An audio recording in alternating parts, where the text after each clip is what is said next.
Ayan, trending na naman ang ating mamshi dahil nga po, magang-maga ang mata at talaga namang shinare yan ni Ate Maharlika, eh, 'no? Okey, pinost niya na ang ganda nga, alam niyo ang ganda ni VP Sara, in person.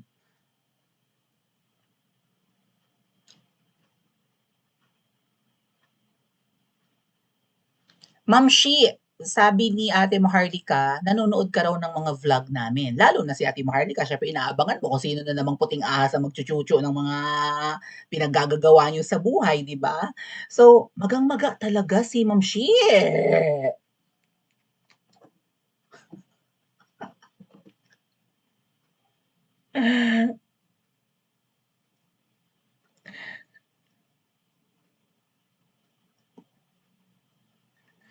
Ito na ba ang tinatawag na gawa?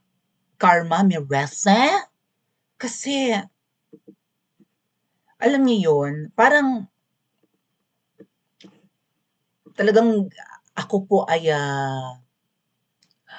hoping pa rin na sila ay nagsapakan. Di ba sabi ko nga sa inyo, mapanakit naman yung babaeng yan, magaan ang kamay, nagrarambulan di umano yan silang mag-asawa, di ba? Oh, ang dami kong gustong i-check, pero, alright. So, may kanta to, kaya lang baka ma-copyright ako eh. Bawat sanggol na isip mo, bakla aking paningin, bakit ito ang palad ko? Luha ang siyang nakakamit. Luhaan si Ma'am Shi? Nagtatanong sa may kapal kung ba't ako nagkaganito. Nasaan nauuna ako sa ano? Nasaan ang liwanag? Hindi na makita ni Ma'am Shi ang liwanag ng kanyang buhay. Nang tulad niyang isang api. Api pa rin si Ma'am Shi na pinagkaitan ng tadhana. Si Ma'am Shi ay pinagkaitan ng ganda. Actually, si Ma'am Shi, noong kanyang kabataan, may itsura naman siya. May itsura gani ang bagol, si Ma'am Shi pa. Tama ba? Shoutout sa mga Bisaya diha. May itsura gani ang bagol, si Ma'am Shi pa. So, sa observation ko mga kababayan, wala namang feud. Mukha namang sweat sila ni Kuting, si Ma'am Shi, doon sa isang event na dinaluhan nila. Parang sweat na sweat naman silang magjowa. Hawak-hawak pa siya ni Kuting, pero si Ma'am Shi hindi makamulat si Ma'am Shi. Di ba? Ngiti-ngiti si Ma'am Shi. Ay, alam ko na. Okay, so we were hoping kasi na nagsapakan talaga sila ni Kuting.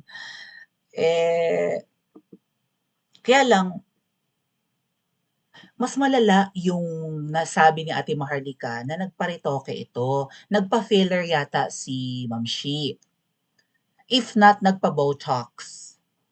Pero hindi ko sure kung kasi wala naman akong Botox pa eh. Ang Botox kasi parang right? Hello sa mga naka-experience niyan. Correct niyo lang ako ha, ito lang kasi alam ko eh. Ang Botox, ire-relax niya yung muscle mo. So, kapag kinunot mo yung noo mo, hindi kukunot, di ba? Hindi ka magkakaroon ng mga crow's feet dito, ganyan. At kung ano-ano pang mga eye wrinkles kapag nagpa-Botox ka dito. Kaya lang, problema lang, wala ka naman ng masyadong facial expression kapag nagpapa-Botox ka. Di ba? Hindi na maintindihan kung naiiyak ka or natatawa kasi hindi masyadong gumagalaw, lalo na itong ang usual na binabotox, itong eye area pataas. So, kung Botox lang ang ginawa kay Ma'am Shi, bakit siya namaga? Kasi ang Botox is a form of toxin. Nabanggit ko na yan sa mga nakaraang vlog ko. It's lason. Kaya Botox. B-O-T-O-X. It's botulinum toxin. Shortcut. Botox, botulinum toxin. Yun naaalala ko lang, So, kumbaga kauntian lang ang paglalagay niyan, dapat dinamihan na, 'di ba? Sana dinamihan na yung toxin para toxic, right? So, kung Botox, nawawala yun, eh. Si Rufa May Quinto, sabi niya, hindi na siya malimit magpa-Botox. Marami nagpapa-Botox, mga ate at kuya. Dahil minsan daw, nawawala na yung, pagpalagay mo, 6 months lang yung duration ng Botox, yung effect, o kaya 1 year. May mauuna dyan sa magkabilaan mong mukha eh. Alam mo, nagpa-Botox ka nga ng eye area mo, no? Nagpatusok ka din eh, or din sa forehead, no? Sa yung smile line ko, ano man, hindi pala, dito yung smile.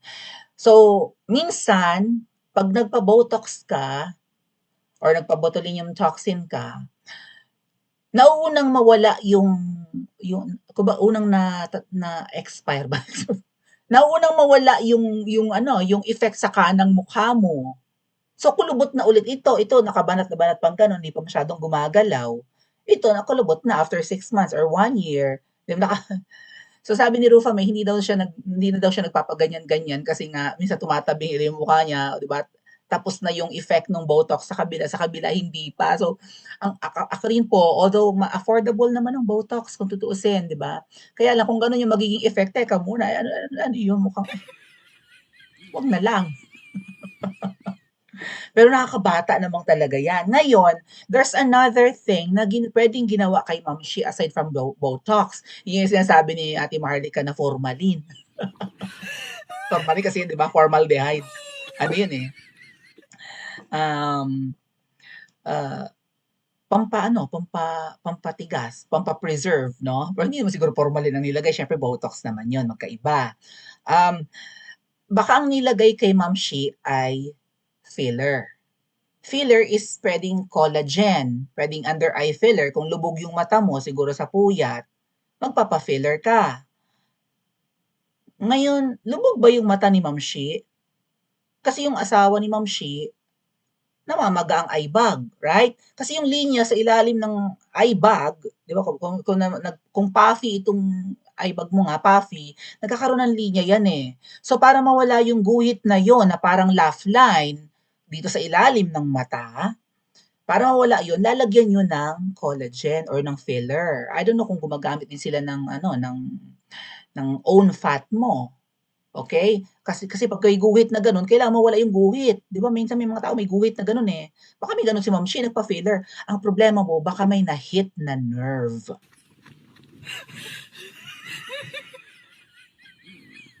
Baka may tinamaang nerve or ugat and namaga ang mukha. Eh, tatanungin ko kayo ngayon, gusto niyo bang mawala na yung maga o magmaga na lang habang buhay?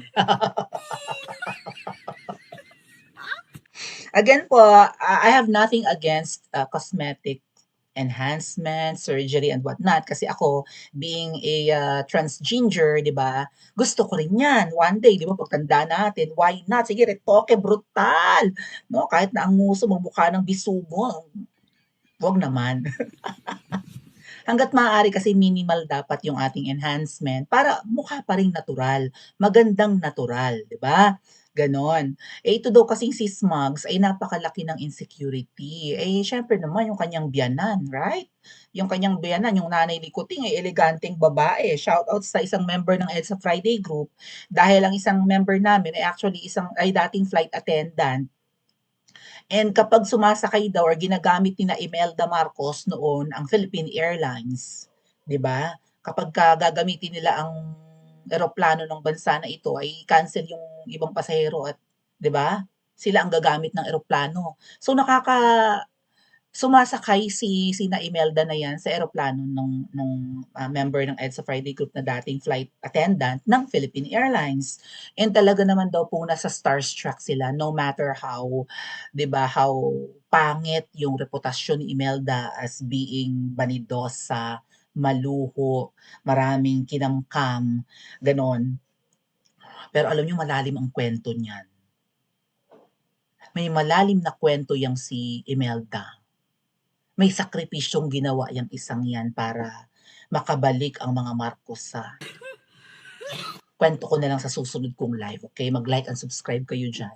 Ay talaga namang itong jowa ni Kuting ay makakaramdam talaga ng insecurity kahit pa siya'y bata noon or dalaga pa siya or girlfriend pa lang siya ni Kuting kasi nga yung nanay ng kanyang napangasawa ay kilalang elegante. Hindi lang mukhang beauty queen, first lady pa ng Pilipinas at ngayon na-achieve ni Liza na maging first lady ng Pilipinas din.